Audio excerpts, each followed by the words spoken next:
This is Opposite Attractions, Season 3, Episode 8, The Grocery Boys. The challenge, a food-based attraction.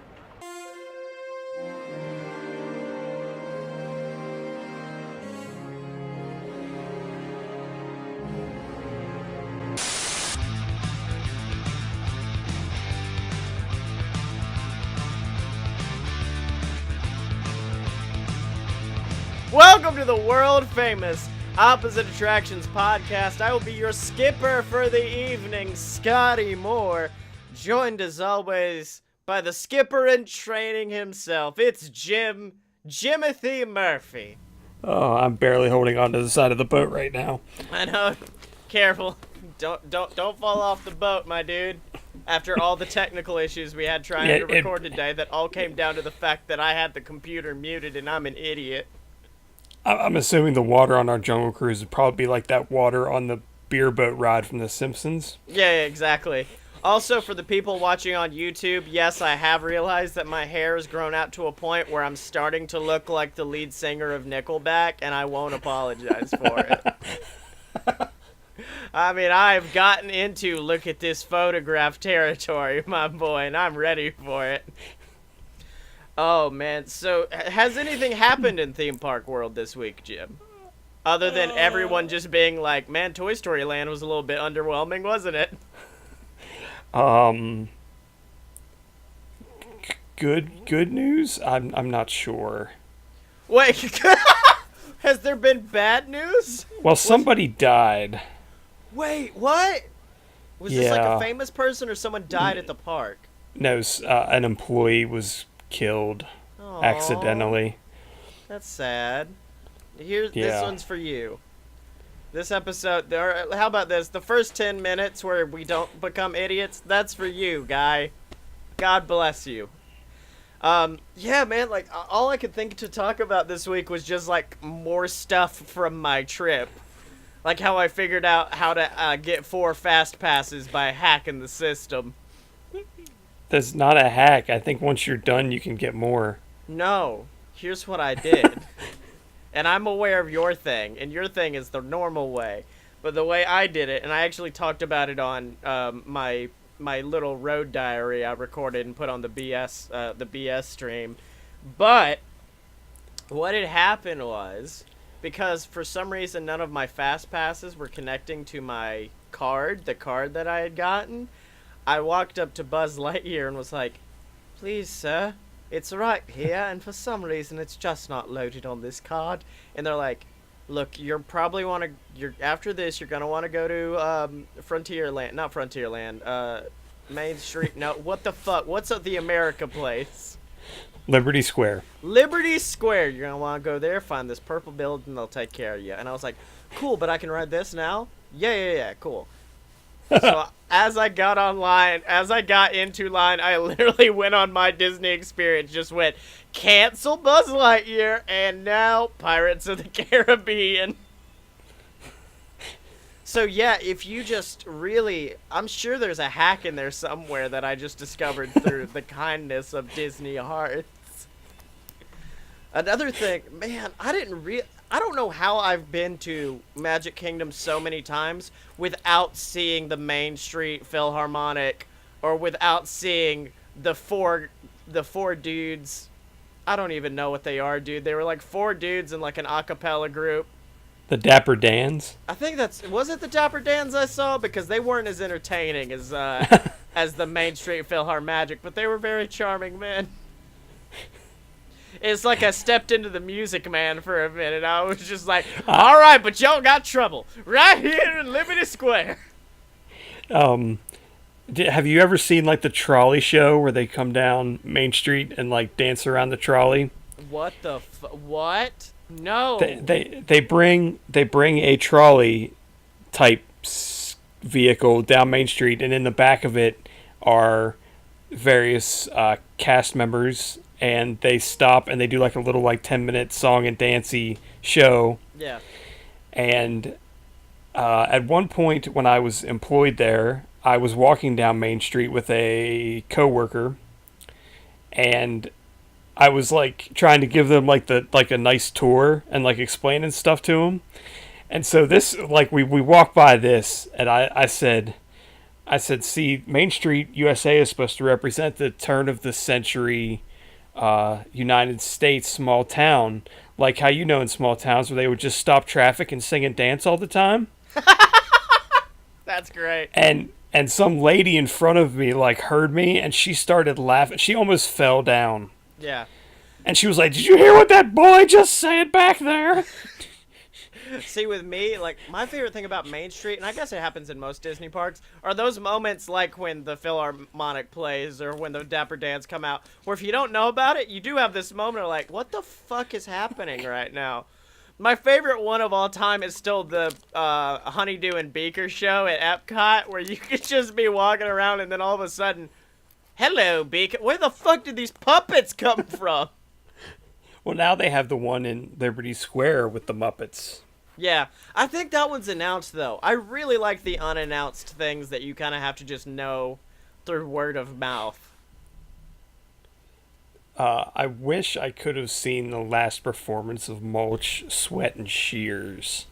What? At the Hollywood Studios. It was like one of the bands that play. Yeah. Like kind of like the Jammers at Epcot, which I don't even know if they're still around. I'm assuming they are. They are. But they had a band. They had a band at the studios that was kind of like that were like landscape people, and apparently like they still perform around Orlando. What? But like literally like the last night that they were like in the studios, there was just like 1,000 people just like standing around waiting for their like last show because they knew they were done. Oh, that's awesome! And cast members are like, "What are you doing? You need to move." And they're like, "No, we're not moving. We're here for the band, please." My favorite is there's one of those at Universal, except instead, my thing with Disney is the fact that they take existing jobs that you would see at the park, like a custodian, like that, and then turn that magical. Meanwhile, at Universal, they were just like, let's just take some scaffolding and put it over here and put some buff dudes on it to do some stomp shit for a couple of minutes. That was good. I really liked at Epcot in France, the balancing act, also known as the Give Scottye Anxiety Hour. That's how I felt watching like half of Cirque du Soleil. Yeah, where you're just like, no, stop, No, please stop. no. You can stay on the ground. It's fine. I'm still entertained. I still like it. Just hang out. Let's just talk, man. I loved Off Kilter. I wish they still performed. Which one was Off Kilter? They were they were in Canada. They were a rock, like Celtic fusion band. So their lead singer had a bagpipe. So I almost hit him with my car one time. Oh, that's a story. That would have been bad.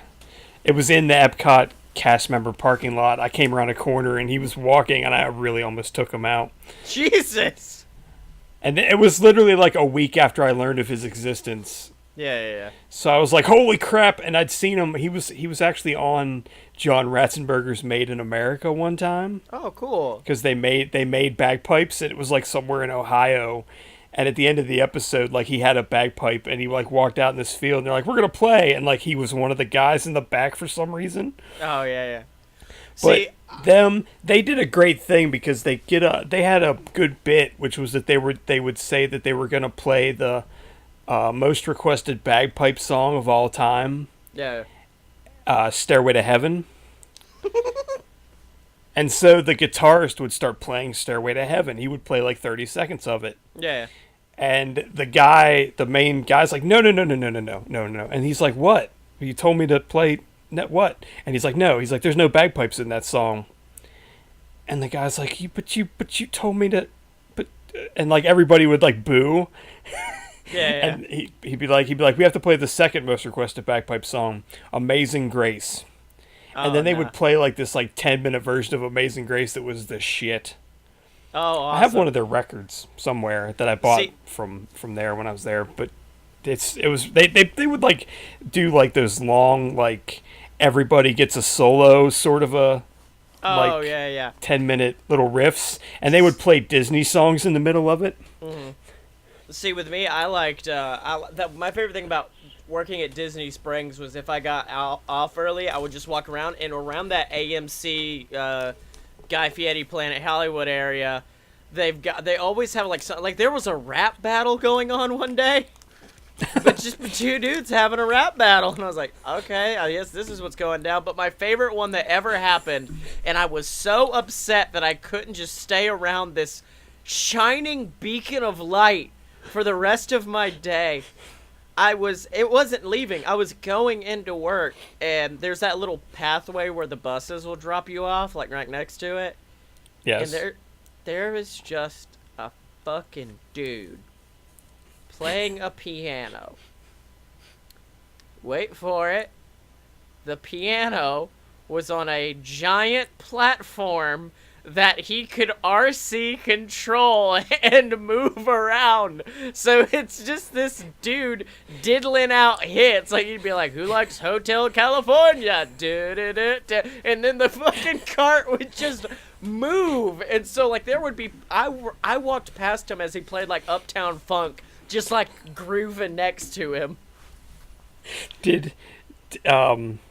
Should I eat at T-Rex? See, here's the thing, Jim. You don't like to drink. And that's gonna be what... Their burgers are pretty deep. The problem with me is the fact that every time I left T-Rex, I had to walk through the kitchen, which it don't matter if the food's good. It ruins you. But the burgers are really good at T-Rex. Yeah, the Disney chili at the time I worked there had a smell when they made it that could literally, like, the smell just hurt your face. Mm-hmm. Yeah, see, the food, when it was done, it was fine, but when it was being made, it was awful. Yeah. Well, I mean, I know that probably a large amount of the kitchen staff may or may not do cocaine, allegedly. Allegedly, no one sue me. In also, 2000... hold on, wait. Quick tip to anybody who does like to drink. Get the lava flow drink. It's really good. It's like a strawberry coconut, amazing, godly drink. So get that. Anyways, Jim, on to your stupid story. When they were building... I might have told you this before. When they were building Disney Springs... like, or changing it over, and like the entire middle was like just a giant wasteland of dirt. Yeah. We had parked on the west side, like right behind the Cirque du Soleil building, and we had walked all the way over to like the World of Disney store, and we're like, crap, we gotta walk all the way back. And I thought there was a way around the construction that was like easy. Yeah. And so we got like a third of the way back, and we're like, fuck, we can't get through this mess. And all of a sudden, out of nowhere, this lady comes rolling up on a golf cart. Right. And is like, are y'all lost? And we're like, nah, we're just trying to get to our car. It's over there. And the woman's like, hop in. And we're like, sweet. And we like took off like driving through this construction site. Like in a thing that was probably very dangerous. Yeah. My favorite. And she's like, where's it at? And we're like, over West Side. And she's like cutting past people. People in like hard hats are staring at us, and we're just like holding on for dear life. Yeah. My favorite was the first time I ever went to. Well, I'd been there before, but the first time I ever went to Disney Springs, I think it was also the time. It was the day I got hired at T-Rex, I think. I remember the top of T-Rex is shaped like Mount Everest. It's supposed to look like this giant mountain, so you go inside it, and it's awesome. My dumbass genuinely thought that we were so close to Animal Kingdom I was able to see the top of Everest. I was like, hell yeah, man, Everest is right here. It's only like 8 miles away. Yeah, it's a lengthy way. But yeah, I'm pretty sure that Animal Kingdom is so far from the rest of Disney that it's technically like in Tampa. Yeah, exactly. I love Disney Springs. It's fantastic. Also in the chat, the first mate of the BS, Salty Frank here. What's up, Frank? Anyways, Jim Murphy, this is a podcast where we don't talk about what the podcast is about for the first 10 minutes because we're those kind of guys. But it's a podcast where we build our own theme park. And of course, this season's all about the verses, the VS. Me versus Jim to see who can build the best theme park. And of course, my land is called Scotland. What do you have a name for your side? I don't really know. The gymnasium. Yeah, the gym. And of course we've filled it with all kinds of great things, mostly liquor for me. But Jim, you gave me a challenge last week. I'm normally a liquor boy, but you made me go food instead. We have to make food-based rides. So if you could give us a food-based ride, or at least yours. Okay, so you're gonna like this, I think. Mm-hmm. So Guy Fieri. Oh, you fucking asshole! You piece of ass! I've got to change mine now. No, wait. So my attraction. You're on a thin is line, a restaurant. It is a restaurant that you have to take a ride to get to the restaurant. Oh, okay. So you have to have a reservation, and you get in to like the queue, and then you get in a ride vehicle, and then you end up in the restaurant. Okay. That is the general premise. The ride is called Jimmy's Buffet: Escape from Flavortown. Oh, Jim Murphy, you've done it! You've done it! Is that it? Wait, is that your whole premise? So the idea is that the queue looks like a really bad Johnny Garlic's. Okay. And you go in, and like the idea is that you're not supposed to be there, and one of the employees of the so-called Johnny Garlic's is basically a spy that's trying to get you out, and they're like, you have to go sit in this booth.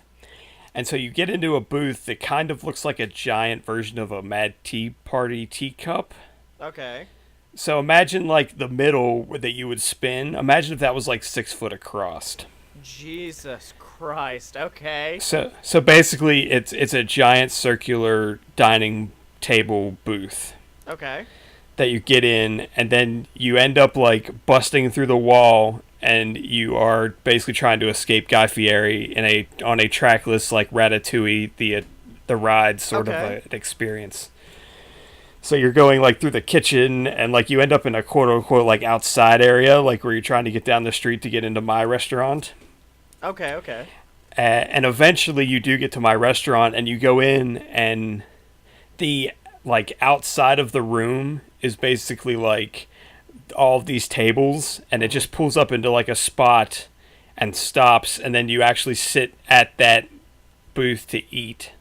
Okay. So you can get in and out. You get in and out to like get your food at the buffet, and then whenever you're done and you leave, they like come over, they clean the table up, and then they can like they use some sort of computer operating system to like move the booth out, and then move it back over to like the queue to be moved to be like sent back again through the ride. I like that idea. All right, that's awesome. And you said it's Jimmy Buffet's Escape from Flavortown? Jimmy's Buffet, yes. You because that's piece me. Of shit, that's so good. Hold on a second, I'm still... I featuring... I was thinking the music could either be like Sammy Hagar, yeah, Smash Mouth, stuff like that. Various pan people. Yeah, it's gotta be. Well, no, I like the idea. Like, as you go from like the Magic Kingdom, like Central Hub, to Future World, the music kind of subtly changes. It's Tomorrowland, yes it is. Fuck you, I get them mixed up. They shouldn't have two areas with the same premise. But they don't. They do not have the same premise. Oh, I'm sorry. One's about the future and one's about fucking tomorrow. My bad. I would not classify anything in Tomorrowland as being about tomorrow. Yeah. All right. So there's your ride. Do you have anything else? Like, what's your cue? All of your rides seem to be kind of educational. What's your education? I don't really have like an educational bend for this, really, because it's just a restaurant, essentially. I wish you just stopped it. I don't really have an education.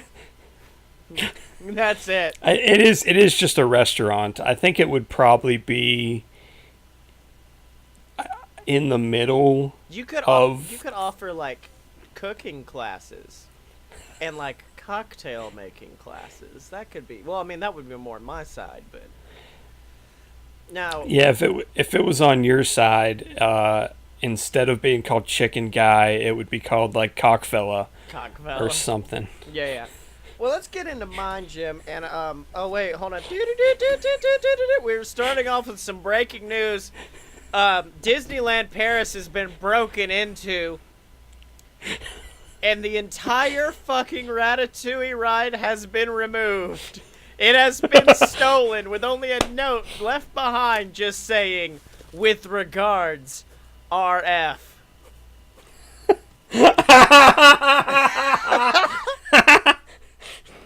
Which is Rat Fieri.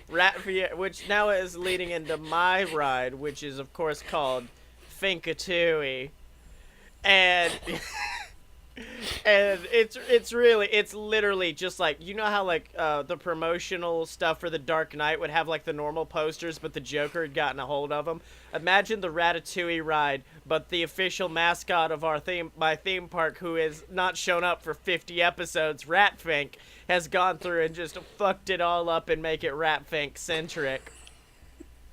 And so it's got a. I feel like there's a lot of spinning, so I don't want that high. By the way, for those of you at home, if it feels like I'm making this up on the spot, I kind of am, because I forgot we were recording tonight until 2 hours ago when Jim was like, "Hey, we need to go." But I think maybe like a 5-drink minimum. You need to be pretty good for this ride. And so you all get on the ride. I think, and what's weird is in Disneyland Paris, that's probably a low number. Yeah. So you get on the ride, and you get this screen that comes down in front of you, and on it appears Rat Fink in like an apron, and he looks like the chef from Ratatouille, and he's just like, "Bonjour, monsieur and mademoiselle, je suis un monsieur Rat Fink, et aujourd'hui, nous cuisinons un délicieux repas avec nombre d'alcool et viande, avant and viande." And then he laughs, and then he's just like, "No, seriously, we're about to fuck some shit up." Which, by the way, that's the most French I've ever spoken in my life.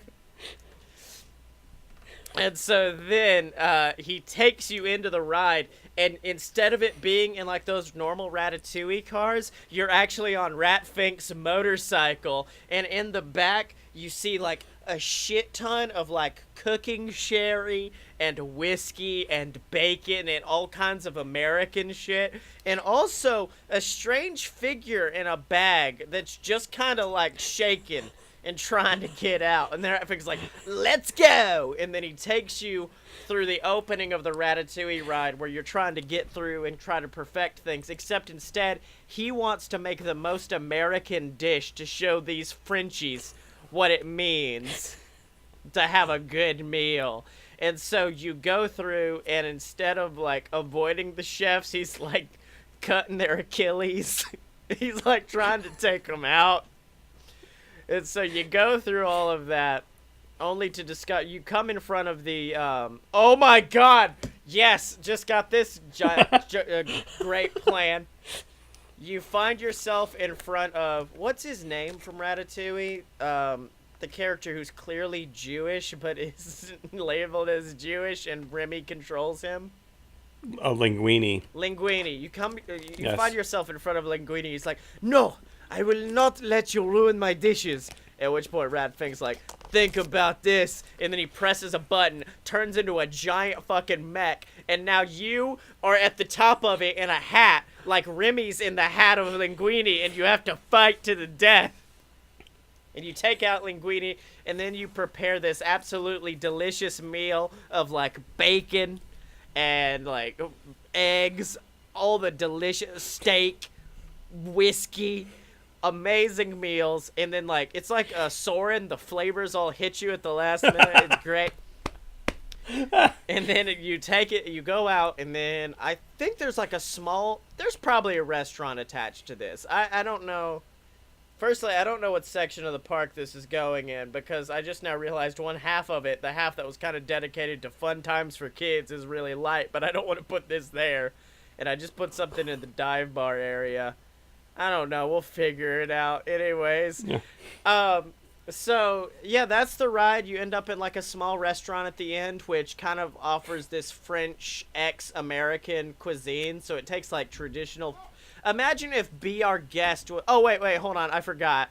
I totally just forgot the most important part of the ride. You don't turn into a mech to fight Linguini. Instead, he goes, let me show you our secret weapon. Opens the bag where that dude's been struggling. Oh, who is it? That's right, bitches. Welcome to Flavortown. Guy Fieri comes out. You're now on Guy Fieri's head, and you have to fight for dominance. And so then you're led into a Guy Fieri run restaurant that's kind of like it's like Be Our Guest, but if Guy Fieri got a say about the dishes. So he's like, all right, we'll take this normal French stuff, but then just pour bacon grease on it. And Guy's special dick sauce. Get it in there. And so I originally wanted the drink, and I may or may not have been Googling what the drink will be while you were doing your pitch. But I think I like the idea of having two drinks. One is the French Connection, obviously for all the French stuff, and it's a very lovely drink with cognac, raspberries, sparkling wine, very delicious and refreshing. Meanwhile, on the American front, we've got a rum and Coca-Cola float with a straw made of pure fucking bacon. And that is a thing I just found on the internet. It's a rum and cola float with bacon in it. So it's literally everything. I might change the rum to whiskey, but it's alcohol, Coke, fattening ice cream, and then a straw made of bacon. So it's the perfect Guy Fieri evening treat. I don't know if I'd want to suck anything through a straw made of bacon. Oh, man, that's all I do now. That's how I do shit. That's my life. So Jim, that's just my life, is sucking bacon hard. Suck that hard bacon. So yeah, that's my ride. I'm trying to think if I've missed any details about it. I mean, I thought you were going to have Patton Oswalt in the bag. I really did. We've got him. Hand over the food. Nothing goes wrong. No, dude. It's got to be Guy Fieri all along, and then you fight. So you have... Your ride is you're escaping a restaurant to go to a Guy Fieri restaurant, and mine is escaping a Guy Fieri restaurant to go somewhere else. No. It's not escaping a restaurant. You are trying to destroy that restaurant with the power of Fieri. Man, I do like the idea of that Soren thing, though. Like, Guy Fieri is just like, all right, children, you freed me. Now go. And he tosses you. The bike sprouts wings, and then you fly over all of the Guy Fieri ingredients. So you get this hit of bacon and then milkshakes and, like, all this really dope stuff. So, yeah, I like that idea, and I think it would probably go in, like... I keep thinking, like, the Fantasyland area, or maybe around, like, the bar area around the corner. I don't know. I need to start getting rides for the children's side, though. Which I guess leads into my challenge for next week, Jim Murphy. Let's just make a fucking fantastical kiddie ride. Or have we done that? I think we've done that.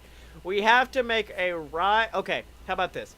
A kiddie ride where you get to take something home. You get a souvenir to bring home. You know, last week when I was thinking of stuff as a challenge, the one challenge that I had that I didn't use was like where you have to make something. That works. Okay, yeah. You either have to make something or you get a souvenir. You get I mean, that's kind of how like think about like the Animation Academy that's not around anymore. That was back where Star Wars Launch Bay was. Like you made something and then you left with it. Okay. I like that idea. So you have to either make something or you get to leave with some sort of really dope, a dope thing. A lock of Guy Fieri's hair. Oh, God, there's only so few. Please. Please, children. No, it can only be from that center part where he dyes his beard like that one section that he leaves undyed. If you cut some stems from that, like that's part of some magic potion. I'm almost convinced. No, I think if you cut, I think that was actually something he shaved before, and it turned brown, like Rapunzel's hair entangled. Yes, that's exactly what it is. So it's the opposite. It used to be like a blonde Fu Manchu, and he cut it, and it just turned grew brown. back nasty. All right, so Jim, we got our challenge for next week. We got everything, but the important question is, where can they find you on the internet? You don't want to find me on the internet, but I guess if you want to try, I am on Twitter at apparently smart. And Scottye has books he wants to sell you. Oh, thank you, Jim. Well, since Jim has so graciously given the mic over to me, I'd like to tell you to find me on Twitter at ScottyMo. That's SCOTTYEMO. And just go to Amazon right now. You ain't doing anything. You're listening to a podcast. Actually, you might be Actually, they might like be wait driving. a couple days. Yeah, wait a couple days. Wait, no. Because there's an employee strike right now. I'm trying to be nice to them. Oh. Nah, fuck that. Go now. And buy Queasel Corp. Queasel Corp Risen or Queasel Corp Revelations. I guess if as long as you buy them digital, I guess that doesn't really affect someone not wanting to work. It's all digital. Get the physical copies. And then of course BS versus the Gods, the book where me and my buddy Blake Tanner take on Grecian gods in an epic fashion. So check all that out. Check it out on Audible if you want to buy a free 30-day trial and get it there. You can. And of course, remember to go to aloadofpurebs.com and check out all the other programs we got over there. We got A Load of BS, Fight Boys, and of course the brand new Fun Fiction, where me and my buddy Brenna Clark, we read fun fan fiction, and we talk about the movies that inspired it. It's a really good show. I hope you guys like it. And of course, remember to check out our entire back catalog of old episodes at opposite-attractions.com.